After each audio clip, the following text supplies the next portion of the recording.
नमस्कार. रुचकर स्वाद यूट्यूब चॅनलमध्ये तुम्हा सर्वांचं मनापासून स्वागत आहे. तर दिवाळी विशेष फराळमध्ये आज आपण पाहणार आहोत अतिशय खमंग कुरकुरीत पातळ पोह्याचा चिवडा. पोहे कशा प्रकारे भाजायचे किंवा बाकीचं साहित्य जसं आपण व्यवस्थित घेतो तशाच प्रकारे पोहे भाजणे सुद्धा किती महत्त्वाचं आहे किंवा आपला परफेक्ट चिवडा कशा प्रकारे होईल, कुठलेही मसाले न वापरता अतिशय झटपट होणारा हा चिवडा हे आपण पाहणार आहोत. चला तर रेसिपीला सुरुवात करूयात. तर इथे मी लोखंडाची कढई ठेवलेली आहे आणि शक्यतो जाड बुडाची कढई घ्यायची, म्हणजे कुठलंही तळण असो किंवा काय भाजायचे असेल ते व्यवस्थित भाजलं जातं. इथे मी अर्धा किलो पातळ पोह्यापासून चिवडा बनवणार आहे. तर अशा प्रकारे पॅकिंगचा घ्या किंवा सुट्टं शक्यतो घेऊ नका, जास्त चुरा झालेला असतो त्यामध्ये. आणि हे पोहे अगदी 2-3 वेळा मी चाळून स्वच्छ करून घेतले. त्याच्यामध्ये खूप असं पीठ असतं, मग ते पोहे भाजताना ते कढईला चिकटतं आणि परत पोह्याचा असा जळकट वास येतो. त्यामुळे पोहे भाजण्याच्या अगोदर हे स्वच्छ करून घ्यायचे, चाळून घ्यायचे पोहे. आता इथे थोडीशी मोठी कढई असल्यामुळे मी सगळे पोहे एकदम टाकलेत, पण एवढे पोहे हलवायला थोडंसं जड जातं, त्यामुळे यातले थोडेसे पोहे आपण कमी करून घेऊया. आणि 1-2 बॅचमध्ये हे पोहे पाव किलो भाजून घ्यायचे, म्हणजे व्यवस्थित भाजले जातात. आता एकदम जर सर्व पोहे टाकले तर ते भाजताना थोडासा त्रास होतो, म्हणजे हलवायला बरोबर येत नाही, मग सांडतात वगैरे, कढई खाली वगैरे जाऊ शकतात. खूप जर जास्त मोठा असेल तर तुम्ही एकदम एवढे पोहे भाजू शकता. तर मी इथं निम्मे पोहे काढून घेतलेले आहेत बाजूला, निम्मेच ठेवायचे आहेत. आणि फक्त हे पोहे 2च मिनिट आपल्याला भाजायचे, टायमिंग लावून. 3 या 4 मिनिट जर भाजले तर असे रोल पोहे होतात आणि ती व्यवस्थित चिवडा दिसत नाही आणि जास्तच असं परत चुरा होतो चिवड्याचा. त्यामुळे फक्त 2 मिनिट भाजायचे. जेव्हा आपण मसाले वगैरे टाकू त्याच्यानंतर आपल्याला हे परत परतून घ्यायचं आहे चिवडा, त्यामुळे बरोबर पहिल्यांदा भाजताना 2 मिनिटच आपल्याला हे भाजून घ्यायचेत. तर थोडेसे भाजले की हे पोहे व्यवस्थित हलके होतात, पण एक ना एक पोहा भाजला तरच चिवडा खमंग आणि कुरकुरीत होतो. तर आपले पोहे अगदी खुसखुशीत असे भाजलेले आहेत. 2 मिनिट बरोबर मी भाजलेले आहेत हे पोहे. याचा रंगसुद्धा बघा पांढरा झालेला आहे, पिवळसर नाही. आता आपण हे काढून घेऊया. तर पोहे टाकताना माझ्याकडून हे बेसनपाटा आला, पण पसरून असं टाकायचे, म्हणजे त्याला घाम येत नाही, पोहे नम पडत नाहीत, पटकन वाफ जाते आणि पोहे कुरकुरीत राहतात. तर बघू शकता आवाज एकदम असा खणखणीत येतोय. पूर्ण पोहे आपले इथं भाजून झालेले आहेत. तर हे बघा, पोहे भाजताना जर का तुम्ही 3 आणि 4 मिनिटचं भाजलं तर असं रोल होतात पोहे, असे सगळे पोहे सारखे राहत नाहीत. हे बघा अशा प्रकारे, त्यामुळे काळजीपूर्वक भाजायचे आहेत. तर आता आपण इथं सर्व पोहे भाजून घेतल्यानंतर आता आपण इथं तडका बनवण्यासाठी आणि पूर्ण खोबरे, डाळवे आणि शेंगदाणे फ्राय करून घेण्यासाठी 2 पळी तेल इथं टाकून घेतलेलं आहे. 2 ते 2.5 पळी तेल टाकू शकता. तर इथं मी असे गोल शेंगदाणे घेतलेले आहेत, जे की चवीला छान लागतात आणि चिवड्या दिसायला सुद्धा छान दिसतात. तर आता हे शेंगदाणे छान खरपूस होईपर्यंत तळून घ्यायचेत.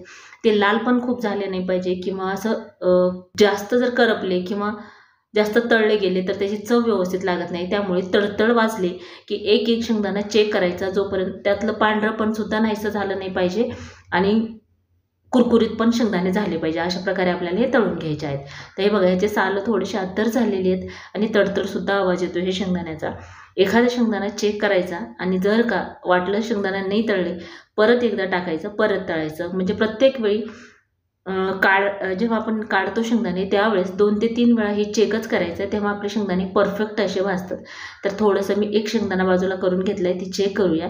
आता हे बघा, सतत ह्याला हलवत राहायचं, नाही तर काय होतं, खालच्या बाजूला जास्त हीट असल्यामुळे पटकन तळतात शेंगदाणे आणि बाजूचे थोडे, म्हणजे खालची बाजू वरची खाली झाली तर ते सर्व बाजूने एकसारखे शेंगदाणे तळले जातात. त्यामुळे त्याला सतत हलवून घ्यायचं आहे. इथं आपण एक शेंगदाणा चेक केला, पण ते आणखीन तळलेले नाहीत, त्यामुळे मी परत याला असं हलवून घेत आहे. आणि जितके शेंगदाणे व्यवस्थित तुम्ही तळून घ्याल तेवढे शेंगदाणे म्हणजे शेंगदाण्याची चव व्यवस्थित लागते. आता इथं ह्याच पोह्यावरती हे शेंगदाणे तेल थोडंसं निथळून काढून घ्यायचे, म्हणजे तेल वेस्ट जाणार नाही आणि पोहेसुद्धा खालचे थोडेसे कुरकुरीत होतील ह्या गरमीनं. त्यामुळे याच्यावरतीच टाकून घ्यायचं आहे, जे तळण आपण तळतो याच्यामध्ये टाकण्यासाठी ते. त्यामुळे पोहे पहिल्यांदा भाजून घ्यायचे, नंतर ह्या वस्तू ज्या आहेत ते तळून घ्यायच्या. आता पूर्ण शेंगदाणे आपण याच्यामध्ये टाकून घेतलेले आहेत. आता आपण इथं अर्धी वाटी खोबरंचे काप जे आहेत ते पण असे छान लालसर होईपर्यंत तळून घ्यायचे आहेत. तर याला कुठलाही मसाला न वापरता इतका खमंग आणि चवदार हा चिवडा होतो. आणि विशेष म्हणजे जाड पोहेचा जसं आपण तळून घेतो त्यामुळे ह्याला जास्त वेळसुद्धा लागत नाही. आणि बऱ्याच वेळा काय होतं, आपण सर्वच पदार्थ तळूनच घेतो दिवाळीचे. सर्व पदार्थ तळले असल्यामुळे आपण नेहमी विचार करतो की जितकं कमी तेल किंवा तूप घालता येईल तेवढं बघूयात अशा प्रकारे, म्हणजे तेवढं शरीरामध्ये जास्त होणार नाही याचा विचार करतो. तर अशा प्रकारे जर केलं तर बऱ्यापैकी फरक पडतो. तर आता इथं अर्धी वाटी काजू आपण याच्यामध्ये टाकून घेतलेत. खोबऱ्यामध्ये काजू का टाकले तर डायरेक्ट काजू जर टाकले तर खूप असं लालसर होतात. आता इथं काजू असे पण कडक असतात, त्यामुळे थोडंसं 2-3 वेळा परतले की लगेचच कुरकुरीत होतात, त्यामुळे याच्यामध्येच टाकून घेतलेत. आता हे पण याचं तेल थोडंसं काढून घेऊन परत याच्यावरती आपण हे खोबरे आणि काजू टाकून घेऊया. तुमच्या आवडीनुसार कुठलेही ड्रायफ्रूट्स याच्यात टाकू शकता. तर आता हे याच्यामध्ये टाकून घेतल्यानंतर आता इथं डाळ बी घेतलेले 3 चमचे आणि वाटीने म्हणाल तर पाव वाटी आणि 1 कांडी लसण, म्हणजे लसण थोडा मोठा घ्यायचा म्हणजे आपल्याला चॉप वगैरे करता येतो. तर ह्या लसणचे असे उभे काप करून घ्यायचे म्हणजे तळता येतात व्यवस्थित आणि छान पण दिसतात त्याच्यामध्ये चिवड्यामध्ये. आता हेही तेलामध्ये टाकून घेतलेले आहेत मी, टाकताना दाखवायचं राहिलं. हे असं लसणसुद्धा छान ब्राऊन झाल्यानंतर ताळवे टाकायचे म्हणजे ते पटकन तळलं जातं आणि लसणसुद्धा काढताना बरं पडतं. आता हे व्यवस्थित तळून झालेलं हे बघा. आता आपण हे काढून घेऊया. आता आपण चिवड्यासाठी तडका करून घेऊया. पाव चमचा मोहरी, अर्धा चमचा जिरे याच्यामध्ये टाकून घेतलेत. तेल छान गरम होऊ द्यायचे. जे शिल्लक तेल राहिलं होतं त्याच्यामध्येच मी टाकून घेतले, दुसरं तेल टाकलेलं नाही. आणि 7 हिरवी मिरची, तिखट असल्यामुळे 7 हिरवी मिरची टाकलेली आहे. अतिशय चटपटीत आणि मस्त हा चिवडा होतो. जर का तुम्हाला याच्यामध्ये आमचूर पावडर आवडत असेल तर टाकलं तरीही चालतं, पण तिखट आवडत असेल तर त्याच्यामध्ये दुसरं काहीही टाकायची गरज नाही. अशा प्रकारे केला तर खूप चवीला छान होतो हा चिवडा.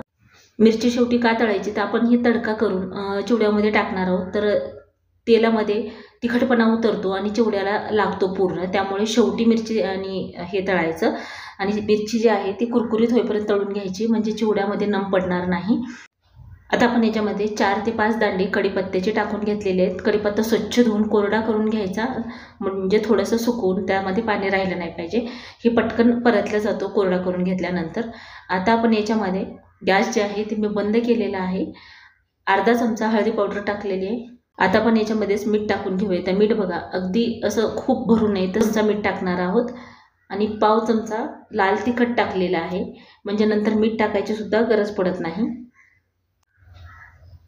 आता आपण इथं 2 चुटकी हिंग टाकून घेतले. हिंगामुळे चिवड्याची चव खूप छान लागते, एकदा नक्की ट्राय करा. तर अशा प्रकारे आपला तडका तयार झालेला आहे. तर आता आपण हा तडका पोह्यावर टाकून घेऊया. तर इथे मी कढईमध्ये, लोखंडाची कढई, त्यामध्येच हे पोहे किंवा हे सर्व तळून घेतलेले टाकलेलं आहे साहित्य. त्याच्यावरती हा तडका टाकून घ्यायचा आहे आणि गॅस अगदी लो फ्लेमवर चालू करून कमीत कमी आपल्याला 7 ते 8 मिनिट अगदी छान असा याच्यामध्ये मिक्स करून घ्यायचं आहे. त्यामुळे पोहे जे आहेत ते असं एकदम कुरकुरीत होतात, बिलकुल कच्चे राहत नाही, थोडंफार राहिले जरी असतील ते. आणि पूर्ण पोह्याला हे जी तडका टाकलेला आहे ते मिक्स होतो. आणि पोह्याला आता हळद जी आहे ती हळदी पावडर कधी कमी रंग येतो किंवा कधी जास्त येतो. जेव्हा आपण असे सुट्टे हळदी पावडर घेतो त्याला जास्त रंग नसतो. तर इथे मी अर्धी चमचा टाकलेली आहे.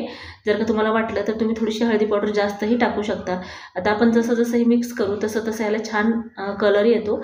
आणि पोह्यामध्ये ह्या जास्त तेलाचा वापर करायचा नाही, एवढं पुरेसं होतं. 2 ते 2.5 पळी, जेव्हा आपण जे किटलीमध्ये पळी असते त्या पळीनंच इथे मी टाकलेले आहे. तर तुमची पळी थोडी लहान असेल तर थोडं एखादी पळी जास्त टाका. तर बघू शकता रंग किती सुरेख आलेला आहे चिवड्याला. आणि सर्व चिवडा जे आहे ते एकदम मस्त आणि कुरकुरीत झालेला आहे. कुठल्याही वेगळ्या साहित्याशिवाय आणि अगदी झटपट होणारा, तळायची झंझट नाही, मसाल्याची झंझट नाही, तरीही इतका परफेक्ट हा चिवडा होतो, बिलकुल तेलकट झालेला नाही. तर अशा प्रकारे तुम्ही एकदा नक्की ट्राय करा. आणि रेसिपी आवडल्यानंतर लाईक करायला बिलकुल विसरू नका. तुम्ही लाईक न करताच तसंच निघून जाता, मग मला कळणारच नाही की माझा व्हिडिओ तुम्हाला किंवा आपला व्हिडिओ तुम्हाला कितपत आवडला आहे ते. त्यामुळे लाईक नक्की करा आणि कमेंट करायला बिलकुल विसरू नका. तुम्ही लाईक नाही केल्यामुळे किंवा कमेंट व्यवस्थित नाही केल्यामुळे मला कळत नाही की तुम्हाला रेसिपी आवडली की नाही आवडली. त्यामुळे लाईक आणि कमेंट करायला बिलकुल विसरू नका. तर चिवड्याचा आवाज बघा अगदी खणखणीत असा येतोय, त्यामुळे असं समजायचं की आपला चिवडा अतिशय परफेक्ट आणि झटपट झालेला आहे. तर ही आजची रेसिपी तुम्हाला कशी वाटली ती कमेंट करून नक्की सांगा. चिवडा, खारे शंकरपाळे, परत चकली हे म्हटलं की सर्वात अगोदर हे पदार्थ संपतात. त्यामुळे अशा प्रकारे जास्त प्रमाणात हा चिवडा बनवून ठेवा आणि करायला सोपा असल्यामुळे तुम्हाला जास्त टेन्शनसुद्धा येणार नाही. तर अतिशय परफेक्ट आणि मस्त हा चिवडा होतो. तर अशा प्रकारे तुम्हीही एकदा नक्की ट्राय करा. व्हिडिओ आवडला असेल तर लाईक करा, शेअर करा, सबस्क्राईब करा. पूर्ण व्हिडिओ पाहिल्याबद्दल धन्यवाद. चला तर भेटूया अशाच एका छानशा रेसिपीमध्ये. Bye bye and take care.